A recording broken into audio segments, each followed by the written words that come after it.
Good evening, ladies and gentlemen, and welcome to a quick video I wanted to bring you. I hope you're all doing well. I hope you've all been enjoying your weekend hitherto. I've had quite a quiet one, but a much needed quiet one actually. I've rested a little bit and yeah, the temperature has increased. So it's feeling very much more like summer today. And we're in for a few warmer days according to our meteorologists. So anything that I needed doing or whatever that involves me going out and about making journeys, I wanted to kind of nip in the bud today so I save myself that stress. But anyway, enough about me. The reason why I'm bringing you this video is because I've been following a few things on the Olympics. The Olympic Games are on at the moment. We all know the dodginess of the opening ceremonies. Why, by the way, were they hoisting an Olympic flag upside down? Because hanging a flag upside down does have a meaning, by the way. If you look it up, it has its origins in naval circles, but it depicts something being in distress if you hang your flag upside down on your vessel. So what are they doing hanging an Olympic flag upside down for? By accident? No, you don't do things like that by accident. That thing gets rehearsed time and time again until you get it right. Anyway, sorry, getting off on a tangent there. So now, this particular thing has to do with the shape of the Earth I wanted to show you. It's a sport that I've always quite liked and always quite liked watching. And it's something that I find actually it's a shame I never really got into doing this sport. And it's never too late to do anything really. And it's something I might check out. Maybe there's a local club or something. And that is archery.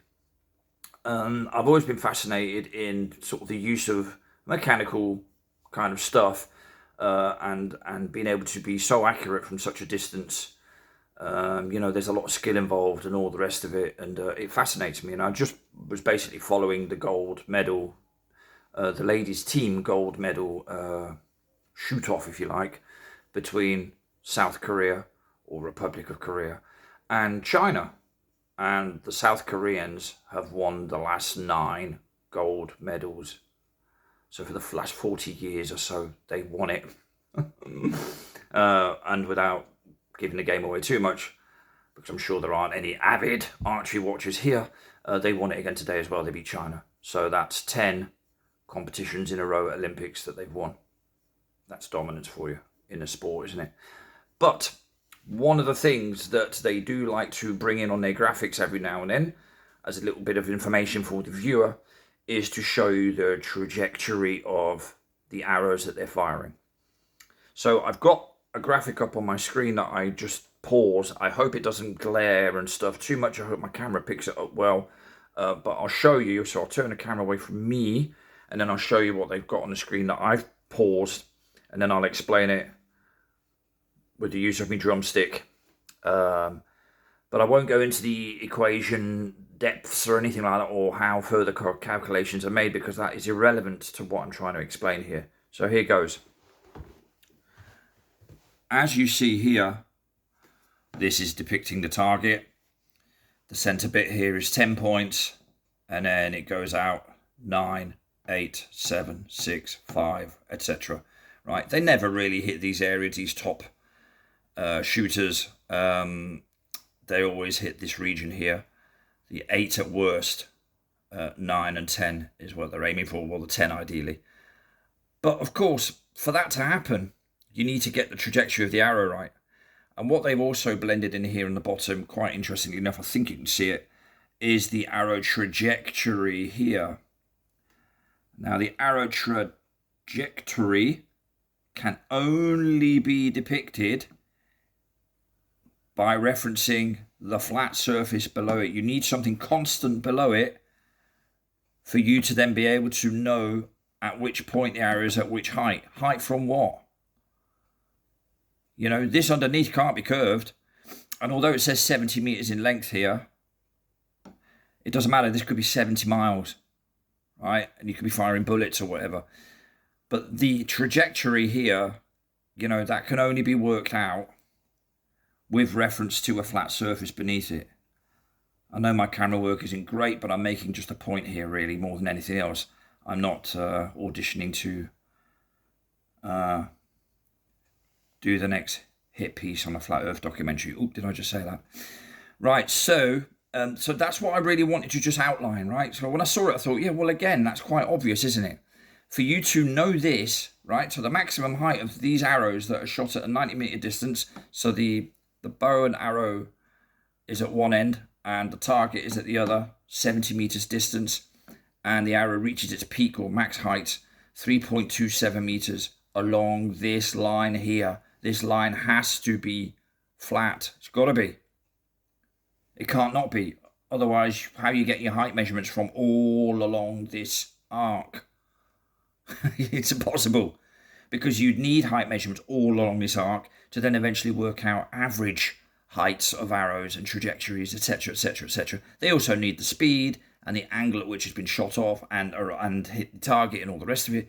But I certainly won't bore you with that now, because I don't even know properly, because I didn't have the patience to read up on it correctly. But it's also irrelevant for the example I'm giving here. So I just wanted to make that clear, really. Again, a flat earth proof in your face, obvious really, that is the only way it can be done, is by having the flat surface underneath as a reference. Otherwise, you're never going to get any heights of any arcs above it. Anyway, I hope that made it clear. I have to turn away from the TV now. For some reason, it has a weird and wonderful glare. That's why I couldn't keep this camera on a tripod fixed and sort of have myself and the TV screen in the picture at the same time. So I just kind of improvised a little bit. See, if you look at it like that, you can't really see much at all. It's not great. And you certainly don't see it when I'm doing it like that. So I hope you managed to see what I was showing you on the camera. But I think you get my drift. You know, this isn't complicated stuff. It really is not complicated stuff. It's quite simple stuff. You know, instead of people just arguing back, you have to then wonder to yourself, why am I getting counter arguments all the time? Are these people who are arguing back really interested in the truth, or finding out with us what our realm is made up of, or how our realm is structured? Isn't that of interest to everybody? And if someone is standing their ground, constantly arguing back and throwing your stuff back at you, then you have to wonder why. You have to wonder why. You know, and I would hate to speculate, but I'm just saying, you know, nothing else really makes sense. The same I could say for people who are pro looking at this topic in favour of what we actually really do observe, which is stationary and flat. You know, yes, there are hills, yes, there are mountains, and yes, there are valleys and all that. We know that the contours of the earth aren't perfectly flat and all the rest of it. But, you know, the aspect of earth most definitely is. You know, and like I say, things like this, the trajectory of arrows, requires a flat surface beneath it for you to work off in the first instance, to be able to even make any measurements. Anyway, I hope that was explained well enough for you. I think I said it how I wanted to, and if I didn't, well, c'est la vie. So on that note, I hope you all have a nice rest of your weekend, whatever's left of it, not much left of it. I hope you get into your weeks well and serene, most importantly.